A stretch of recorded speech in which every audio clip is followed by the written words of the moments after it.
Okay guys, well done for following the vlog up until now. Just letting you know, I just finished the film festival.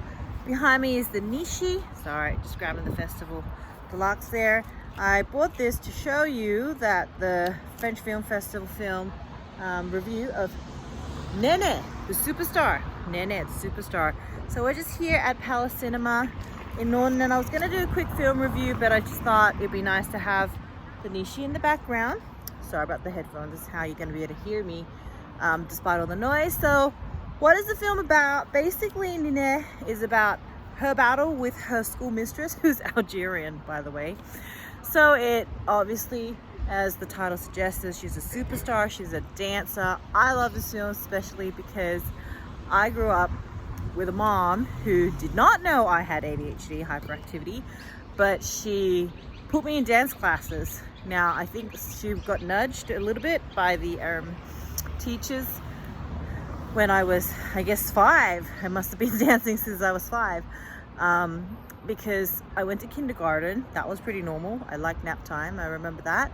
And then I went to primary school, and then one of the year 1 or 2 teachers, I think year 1, because I danced for some time, suggested dance classes for me because I don't know if you know this. The 2 best things I did during my time with hyperactivity is dancing. That was the Thai dancing. And number 2 was horse riding. And if you read the books, Driven by Distraction by Ned Hallowell, dancing actually helps you, every time you spin, work your cerebral cortex. Don't quote me, I'm not a student of neurology or brain surgery. So if you studied dance or do dancing since you were very young, and my adopted mom, who's a horse riding instructor, she used to tell me, I don't know how you and your brother turned out so differently. And that's because my brother was really into computer games, which released a lot of dopamine, but I danced since I was 5. And we didn't have fast spins, but we definitely learned how to balance. So 2 things that you learn from horse riding, and I know this because I'm a volunteer at Riding for Disability, RDA, at Pegasus here in Canberra.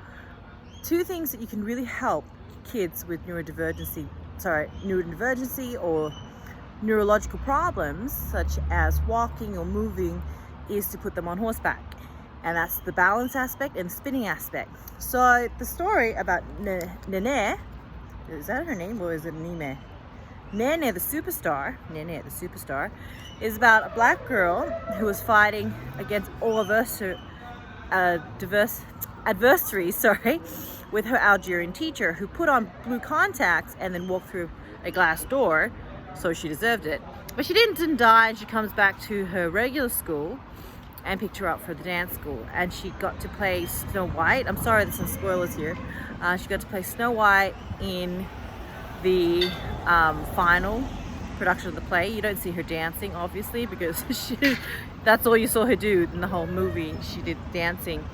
And I particularly like the fact that the teacher came and picked her up, because the teacher was basically the evil queen or stepmother throughout the whole film, and the teacher had no kids, right? And she went to the teacher and said, I don't understand, you're casting for Snow White, but I'm the best one. And they made quite a lot of things that I thought was hilarious in the film. They said, this is Paris, France, French ballet opera school. It's an opera, but it's the French ballet school. We're not New York City, because obviously there's black girls that do really well in athletically and technically in New York ballet schools. And she said that it wasn't New York Ballet School, so we are the face of white ballet in France. And I love that comment because that was hilarious. There's one excellent quote that I'm going to share about her father. And she went to him and said, look, I'm so sick of the school. I'm so sick of being black. I just want to be white. And her dad, the dad in the story, or Nene's dad, goes, you're not sick of being black. You're just sick of how black people are being treated in France. And he said to me, he said to her daughter, his daughter, well, Winston Churchill probably would have said, which is, if you're going through hell, keep going. But no, he said, if you're be brave. When you're suffering, be brave. And I think that's like the best quote ever. And I think that was my most favorite part of the film. And I mean, like, there was some hardcore racism scenes that was really hard. Like, I remember kids picking on me at school, and I had to eat my tuna sandwich with onions because it was smelly, and I was an ethnic child. So obviously every Polish, Irish, I know, Arab, Indian, Asian kid had this thing where you'd had too much garlic and too much onions in your food, and then you have to go eat it in your sandwich in the toilets and in the cubicle. And I did that, and this poor girl had far worse experience. She had the girls from the ballet school, or the ballet opera club team, whatever they call the ballet group, scoop up like poop from the toilet in the ballet school and popped it in her ballet shoes. Then she smashed her nose in a locker room, and that was like how she got expelled. And then the teacher that expelled her took out her blue contacts and reviewed she had brown eyes, and she was actually North African, Algerian, and she mentioned that dancing for her became like breathing. And when she collected it from the school, Nene said that, look, I'm really hoping that if I leave this school and I'm running away, please don't tell my mom. She'll be more worried about me. Please tell the teacher that she's an excellent teacher and she should still stay in the school and return to her place in the school. And she expelled herself from the school and left the school. And then Child and Youth Protection Services, Child Services picked her up, and her dad picked her up. Then she decided to go back at the end of the film, because her teacher, her headmistress, the director of the school, came and picked her up. The Algerian lady, basically. Just to let you know, as a bit of a plug, that Algerian lady, I forgot her name, I'll put it in the blog, in the description, is starring in a film with Johnny Depp. So that will be a super great film to follow up on.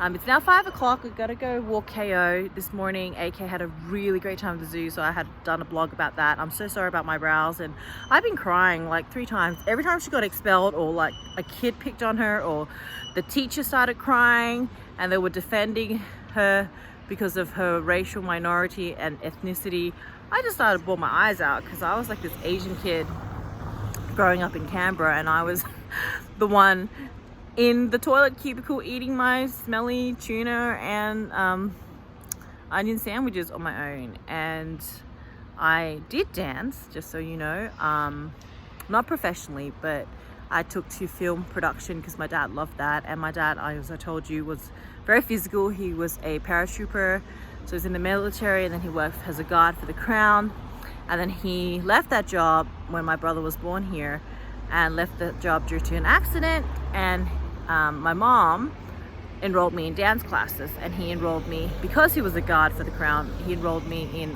Belcon Pony Club. If you've not heard of that, it's the north side of Canberra's pony club. And he bought me 2 horses, one called Billy and the second one was called Rex, or Jorix, which is galloping through the hunt. And I kind of had to pick between being in nature with hyperactivity and dancing indoors, and I picked horse riding. He then enrolled me in music classes, which was to play the violin. I chose that instrument, so that developed my ear, and I just took up singing and stuff throughout music classes in school. So I never continued with the dancing, although I'm a big fan of dancing. I think that has been, throughout my life, what has made me in sync with my body. It also propelled me to work for a guy from Benin in south of Bangkok, as one of their promoters and marketing translator girl. And I also definitely love dancing. I took up salsa dancing and met one of my ex-lovers there. He's a long-time ex-lover. He knows who he is. He is probably not following the blog because I'm probably now going to be famous. But he works for Iranian TV. He's a colored guy. He's a black guy. And I met him on a dance floor in a dance salsa school in Camden. But because of my neurological impairment, my life has obviously been too unstable, so we couldn't stay together.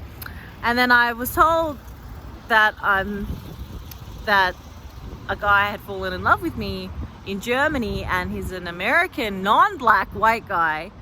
So I'm hoping that because he loves music, and that was the only thing missing from the guy that I've had fallen in love with before, this time around I'm gonna fall in love with someone who really, really loves music. And she might not be a dancer, but I'm definitely gonna enroll her in the National Institute of Dramatic Arts. That's everything I'm preparing her for, from snow gum to blue gum to the National Dramatic Arts. So stay tuned, because it's not a Brooke Shields story, but me and my daughter, we're gonna be famous. So thank you for your continued support in my single parent family, and I hope to catch you folks in the next vlog. Please check out your local French film festival or German film festival, because that's coming up in Canberra. And that's all folks.